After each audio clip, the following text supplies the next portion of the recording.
कदमों में गिरूं, गर फरिश्ते भी उठाए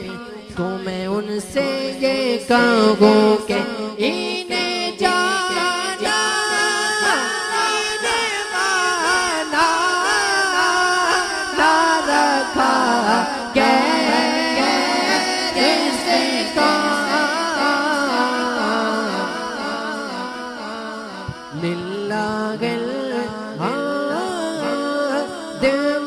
दुनिया